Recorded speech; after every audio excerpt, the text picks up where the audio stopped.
Və aleykum salam və rəhmətullahi və bərəkatuh. Sual olunur, hansı əməllərdir ki, insanı dindən çıxardır? Sualın cavabına gəldikdə, Elhamdülillahi vahdə və salatu və selamu alə mən la nəbiyyə ba'də, amma ba'd.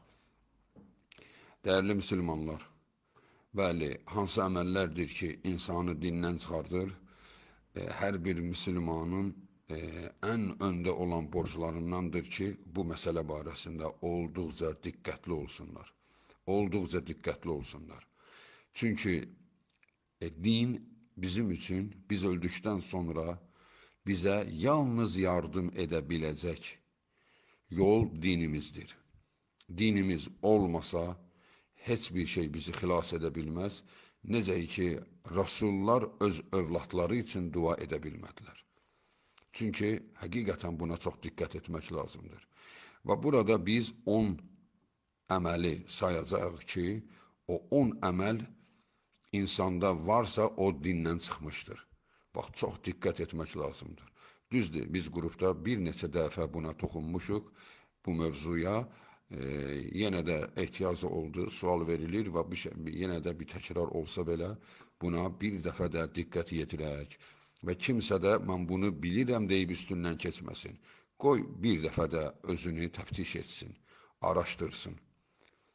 Dəyərli müsəlmanlar, insanı dindən çıxardan ən baş əməllərdən biri, daha doğrusu bu əməllərin ən başı Allaha şərik qoşmaqdır.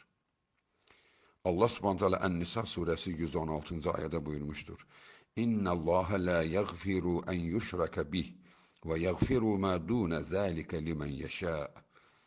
Kim Allaha şərik qoşarsa, Allah ona əsla bağışlamaz. Bundan başqa olan günahları isə Allah istədiyi quldan əfv edəcəkdir. Burada şirk ilə ölməkdən söhbət gedir. Yəni, şirk edib, ayılıb, tövbə edibsə, o başqadır. O təmizlənir. Söhbət gedir, ayənin məğzi bu etiqad ilə ölənlərdəndir.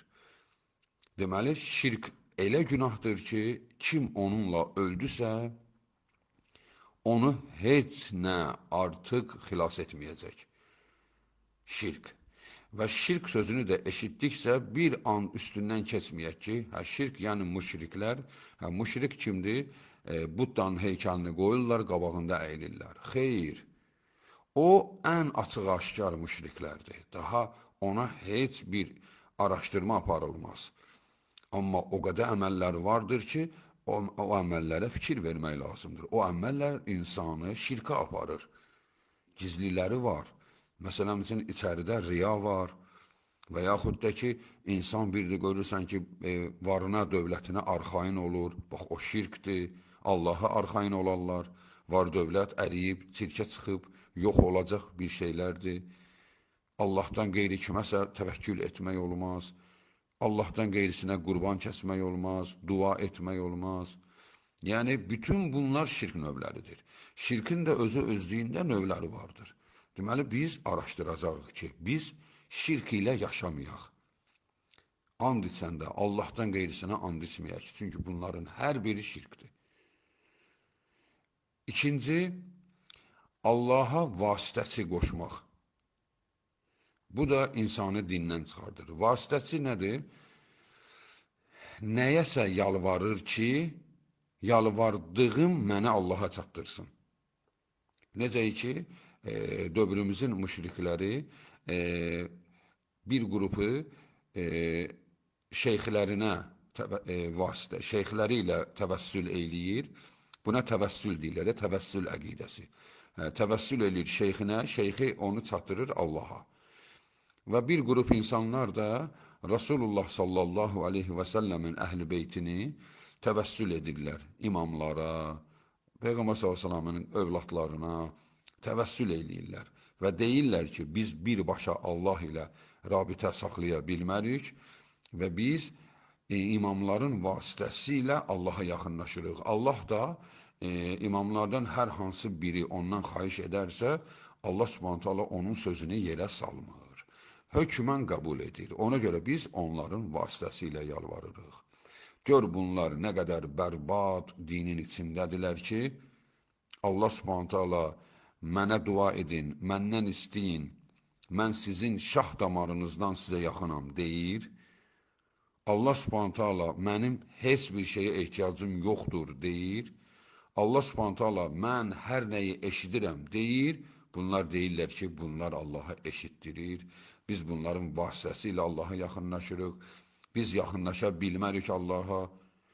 O adam ki deyir, bizə vasitəsi lazımdır, Allaha bizi yaxınlaşdırmaq üçün, dualarımızı qəbul etdirmək üçün, həmən adam hər gün namaz qılanda, o zavallı, rukudan qalxanda deyir, Səmiallahu limən həmidə. Mənası, kim Allaha həmd edirsə, Allah onu eşitdi. Allah onu eşitti. Hatta orada bitmiş geçmişti. Allah onu eşitti. Yani Allah səni eşidib. Sən Allaha səs çatdıran mı seçmisən? Ki Allaha çatdırırsan. Mən buna deyirəm, o Allaha deyir. Allah məcəd eşitmir mi səni? Eşidir. Sənin duan, qəbul olunan dua olmasa, aləm birləşsə sənin duan keçməz. Nə imam, nə o birisi. Aləmlərin Rabbinin ən sevdiyi qul, Həzrəti Muhammed sallallahu aleyhi və səlləm, əmisi üçün dua etmək istədi, duanı ağzında dondurdu Allah subhanət hala ki, sən kimə dua edirsən? Mənim xoşlamadığım birinə dua edirsən? Rasulullah sallallahu aleyhi və səlləm ömrünün sonuna qədər əmisini yadına salmadı. Qorxusundan. Çünki Allahın xoşlamadığına kim dua edə bilər? Deməli, səni Allah xoşlamırsa, imam adını çəkə bilər, sənin adını mı çəkə bilər Allahın yanında? Yox, yaxşı, Allahın xoşladığı biridirsə, da Allah subhanətə Allah xoşlamadığını da qəbul etmir, xoşladığını da qəbul etmir, vasitə istəyirsə, o zaman biz, əstəğfirullah, bu nə etiqad oldu ki? Axı biz deyirik, o Rəhmandır, Rəhimdir, o mülayimdir, o kullarına qarşı mərhəmətlidir, o sevir. Və biz buna iman etmişik. Və sənin imanın haradadır, ey zavallı? Bəli, o insanlar zavallıdırlar. Allaha vasitəsi axtarırlar. Allah subhanət hala onları əsla bağışlamayacaq. Dəyərli müsülmanlar, onlar şirk əhlidirlər. O etiqaddan uzaq durmaq lazımdır. Və əsla qəlbdə belə bir düşüncə yaratmaq lazım deyil ki, onlar bizdən hörmətlidir, onların duası elə, bunların duası belə. Onlar dünya fəlsəfəsi ilə ölçürlər. Məsələn, bizim bugünkü məmurlarımız, idarə edənlər, əksəriyyəti rüşvətxor, əksəriyyəti hiləgər olduğuna görə, biz bu məmurların qəbuluna girə bilmirik və bunlar da bununla ölçürlər ki, biz vəzifəli adamların yanına girə bilmirik, adam axtarırıq. Və Allaha da bir vasitəsi tapmalıyıq. Birbaşa Allahın yanına girə bilmərik. Gör, Rəhman və Rəhim olan Allahı kimi ilə müqayisə edirlər? Rüşvət yeyən, aciz, başqasının qabağında, özündən böyünün qabağında əylən, özünü alçaldan birisinə Allaha ortaq qoşur və onu Allahı ona bənzədir. Halbuki Allahın yanına girmək üçün Allaha sadəcə olaraq dəstəmaz alıb, 2 rükət namaz qılıb, səcdə edib Allaha dua etmək lazımdır. Bəli, dəyərli müsülmanlar, deməli, bizim 3-cü insanı dindən çıxardan amillərdən 3-cüsü müşrikə, kafirə, müşrik və kafir deməmək. Deməli, bir insan əgər etiqad edirsə ki, deməli, birinin müşrik olduğunu Qur'an-ı Kərim deyirsə, məsələn, xristiyan və yahudiləri, Allah subhanət hala Qur'an-ı Kərimdə onlar müşrik və kafirdirlər deyir. Kim desə ki, onlar niyə kafirdir ki? Onlar da Allaha inanırlar. Yəni, onları kafir olaraq kim görmürsə, onun özü dindən çıxır. Özü dindən çıxır. Baxın, dəyərli müsülmanlar, burada biz sürətlə sayırıq, amma bunların hər birinin təfsilata ehtiyacı olan mövzulardır. Düzdür, biz qrupda zaman-zaman suallar olur və bu barədə dərslər olur. Amma yenə də, yəni, məsələn, kafirə kafir deməyən kafirdir. Baxın, bəzi təkfir əhli, dövrümüzdə də yaşayan bəzi təkfir əhli bu cür mövzuları əsas tutur, müsülmanı kafir eləyir. Məsələn, bir müsülmana deyir ki, sən kafirsən və deyir, kim də deməsə bu kafirdir, o kafir olur. Bax, o deyil. Burada konkret müşrik və kafirdən söhbət gedir. İxtilaflı kafirlərdən deyil. Konkret müşrik kafir kimdir? Ateist, buddist, Hristiyan, Yahudi, Məcusi, Şamon, bütün etiqadlar, İslamdan başqa bütün etiqadlar hökmü kafir, müşrikdir. İslama girdikdə isə, biri isə mən müsülmanam deyirsə, ola bilər müsülmandır, amma kafirdir. Daha doğrusu o deyir mən müsülmanam, halbuki o müsülman deyil, o kafirdir.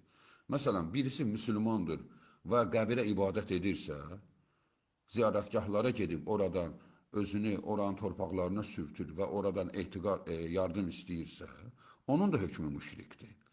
Amma bu təfsilatı olan, burada təfsilata ehtiyacı olan hökmdür.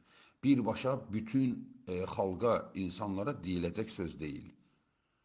İmam Əhməd namaz qılmayanı kafir görür. Bu o demək deyildir ki, biz birbaşa, məsələn deyək ki, bu xalq çoxu namaz qılmır, bunlar kafirlərdir. Yəni, bu şəkildə deyil. Artıq bir nəfər və yaxud da ki, bir xalq, mən müsülmanam deyirsə, ora gəldikdə artıq tək-tək hökmü bilmək lazımdır. Tək-tək, birbaşa. Hətta bir ailəyə belə birbaşa bu ailənin hamısı kafirdir demək olmaz. Çünki bilmirsən, tək-tək bilməlisən. Və ona görə, bax, buna aid deyil. Sən hamına deməlisən kafir. İmam Əhməd deyib namaz qılmayanlar kafirdir. Bu o demək deyildir, sən bütün namaz qılmayanlara kafir deyəsən. İmam Əhməd deyib namaz qılmayan kafirdir. İmam Əhməddən böyük olan 3 dənə imam deyib ki, müsülmandır. Böyük olan elmdə demirəm, yaşda deyirəm. Yəni, 3 dənə imam deyib ki, kafir deyil. İndi bu mövzu deyil. Məsələn, biz özümüz şəxsən hansı etiqaddayıq? Ondan deyil. Tutaq ki, mən düşünürəm ki, namaz qılmayan müsülman deyil. Bu o demək deyildir ki, bu 100% belə olmalıdır. Bu İslamdır. İslam dinində bizim alimimiz sayılan insanlardan deməli bir qismi belə deyir, bir qismi belə deyir. Bax, bu ixtilaflı mövzulara görə insanlar bir-birini təkfir etməməlidirlər. Çünki burada ixtilaf var. Yahudidə ixtilaf yoxdur. Xristiyanda ixtilaf yoxdur. Məcusidə ixtilaf yoxdur.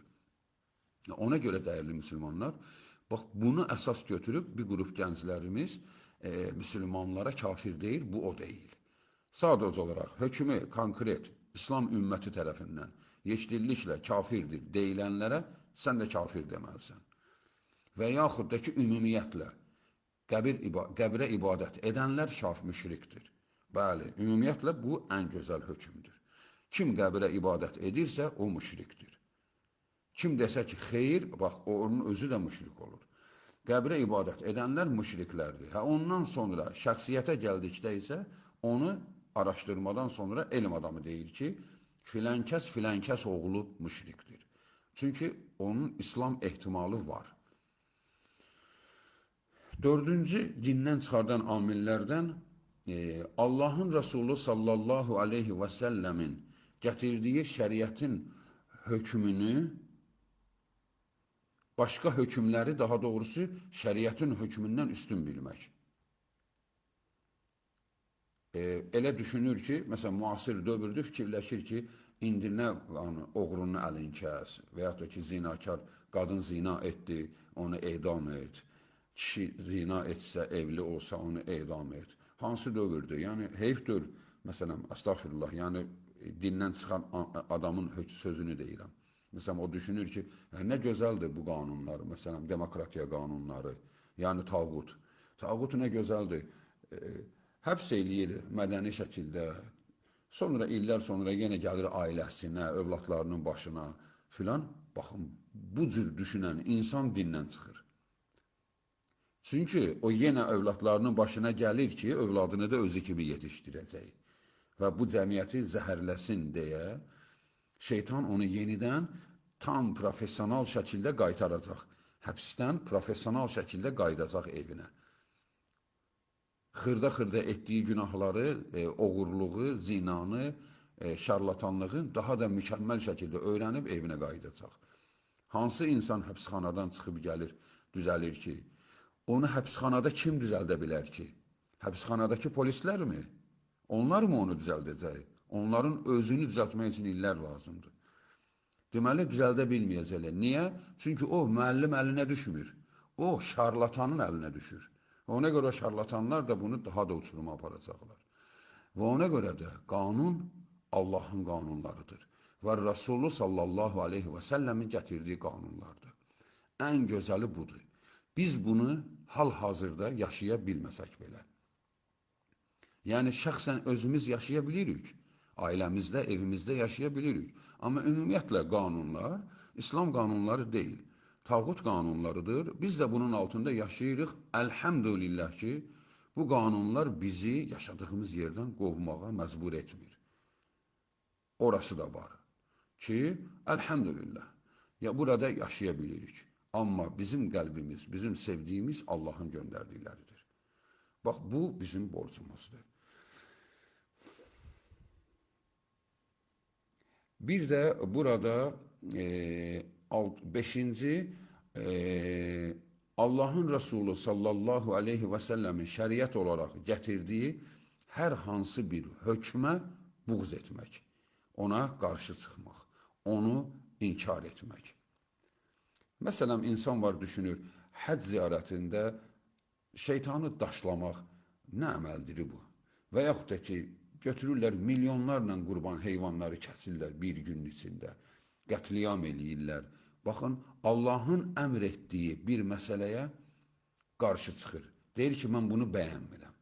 Mən bunu bəyənmirəm. Heyvanları kəsirlər, nə bilim, divara daş atırlar. Falan. Bu nədir? Yəni, bu nəyə lazımdır? Baxın, bu söz insanı dindən çıxardır, dəyərli müsəlmanlar. Allah Subhanahu taala Qur'an-ı Kərimdə buyurur: "Zəlikə bi'annahum karihu ma anzalallahu fa ahbata a'malahum." Muhammed surəsi 9-cu ayə. Allah Subhanahu taala buyurur: "Bu ona görə oldu ki, onlar Allahın endirdiyini sevmədilər, inkar etdilər." Deməli, Allahın endirdiyi, bu qanunu Allah endiribsə, Kəbənin başına 7 dəfə təvaf etməlisən. İnsan düşünsə ki, bu olmasın 7, olsun 4 dəfə, olsun 8 dəfə, ne ürəyin istəyir et, bax bu doğru deyil. Və yaxud da ki, əgər bu əməli inkar edərsə, bu əmələ dil uzadarsa, istehza mənası, istehza yox, yəni qəbul etməmə mənasında, o adam dindən çıxmış sayılır. 6-cı əməl, Allahın dinində olan hər hansı bir möhtərəm bir şeyə istehza etmək. Allaha, Allahın kitabına, Allahın mələklərinə, cənnətə, cəhənnəmə, rəsullara istehza etmək. Və yaxud da ki, dindən sayılan görüntülərə, saqqal ola bilər, isbal ola bilər. Bunlara kimsə istehza edərsə, lağa qoyarsa, gülünc bir vəziyyətə gətirərsə, həmən adam da dindən çıxmışdır. Necə ki, Tövbə surəsi 65-ci ayədə keçir. Allah Subhanahu taala orada Allaha və yaxud da onun rəsuluna və onun ayətlərinə mi istehza edirsiniz? Artıq üzr istəməyin, siz dindən çıxdınız, kafir oldunuz. 7-ci, sehirbazlıq. Sehir, cadu, falçı, kahin, fərq etməz, bürclərə baxan, hər hansı bir sahədə qeybdən xəbər verən, istənilən əməllə məşğul olan adam kafirdir. Namaz qılsa belə, saqqal saxlasa belə, qadındırsa hicab geysə belə, fərqi yoxdur. O adam kafirdir. Kim baxıcılıqla məşğuldursa kafirdir. Kim də onun yanına gedirsə, ondan imdad diləyirsə, onun özü də Allahın Rəsuluna gələnləri inkar etmişdir. Deməli, o da dolayısı yolundan kafir olur. Bakara surəsi 102-ci ayə. Görün, orada Harut və Marut insanlara nə deyir? وَمَا يُعَلِّمَانِ مِنْ أَحَدٍ حَتَّى يَقُولَا İnnemâ nehnu fitnə fəlâ tekfur. Onlar bu sözü kiməsə deməmiş, onlara elm öyrətmirdilər. Bu sözü onlara deməmiş, onlara deyirdilər, gəlin kafir olub bu elmi öyrənməyin. Biz sizə imtihan göndərilmişik. Baxın, nə deyir? Gəlin kafir olaraq kafir olub bu elmi öyrənməyin. Deməli, o elmi öyrənən əvvəl kafir olur, sonra elmi öyrənir. Elm, yəni falçı, cadügər, baxıcılıq elmindən söhbət gedir. Deməli, o elmi kim öyrənibsə, kim baxıcılıqla məşğuldursa, hökmü kafirdir. 8-ci əlamət, müşrik ilə kafir, müşrik və yaxud da kafir müsəlmanla döyüşürsə, kim müşrikə və yaxud da kafirə yardım edərsə, onun özü dindən çıxmış olur. وَمَنْ يَتَوَلَّهُمْ مِنْكُمْ فَإِنَّهُ مِنْهُمْ. Sizdən kim onları sevərsə, özü də onlardandır. İnna Allah la yahdi qavma zalimin. Allah zalimləri əsla hidayət etməz. Maidə surəsi 51-ci ayə. Azərbaycan kafir olan Ermənistanla döyüşürdü.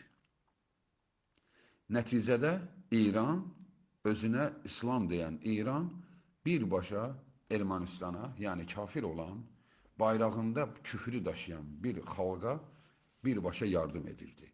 Bax, bu cür etiqadlı olanlar, bax, oranın rəhbər heyəti ki, buna razıdırlar, buna imza atıblar, hamısının hökmüdür bu. Çünki onlar kafirə yardım edir. Niyə yardım edir? Kafir müsəlmanı vuracaq, müsəlmanı öldürəcək, torpaqlarını əlindən alsın deyə ona yardım edir. Nə üçün? Ambisiyalarına görə, siyasi maraqlarına görə. Baxın, halbuki bu cür əməl insanı dindən çıxardır.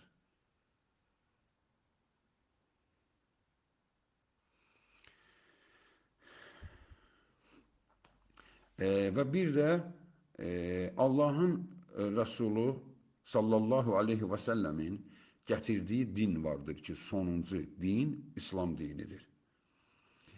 Bu dindən paralel olaraq mürtədd olan, yəni bu dindən çıxıb, düşünür ki, nə fərqi var ki, xristiyanlığı da Allah göndərib, yahudiliyi də Allah göndərib, İslamı da Allah göndərib.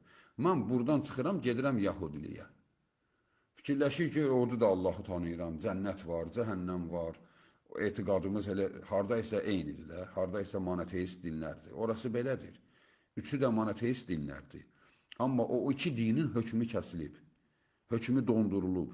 Niyə? Çünki Allahın göndərdiyindən bir şey yoxdur orada. Ali İmran surəsi 85-ci ayə. وَمَنْ يَبْتَغِي غَيْرَ الْإِسْلَامِ دِينًا فَلَنْ يُقْبَلْ مِنْهُ وَهُوَ فِي الْآخِرَةِ مِنَ الْخَاسِرِينَ. Kim İslamdan başqa bir din seçərsə, o din ondan qəbul olmaz, o zərər çəkənlərdən olacaqdır. Və bir də ümumiyyətlə İslamı inkar etmək. Kim desə ki, mən İslam dini olaraq bunu qəbul etmirəm, elə onun da hökmü, yəni elə bundan qabaqdakı hökm kimidir. Yəni İslamı inkar edən şəxs birbaşa dindən çıxmışdır. Daha o özünü, adətini, ənənəsini İslamdan saysa belə. Dəyərli müsəlmanlar, bu əməllər insanı bədbaxt edən, insanın bütün həyatını puç edən və insanı Allahın qabağında tam çarəsiz və ümidsiz buraxacaq bir əməllərdir. Və ona görə də bu əməllərə çox diqqət etmək lazımdır. Allah Subhanahu taala bizi qorusun, yoxsa əməl edərkən əməllərimiz zayi olmasın. وَالْعِلْمُ عِنْدَ اللّٰهِ تَعَالَى وَآخِرُ دَعْوَانَا أَنِ الْحَمْدُ لِلّٰهِ رَبِّ الْعَالَمِينَ وَالسَّلَامُ عَلَيْكُمْ وَرَحْمَةُ اللّٰهِ وَبَرَكَاتُهُ.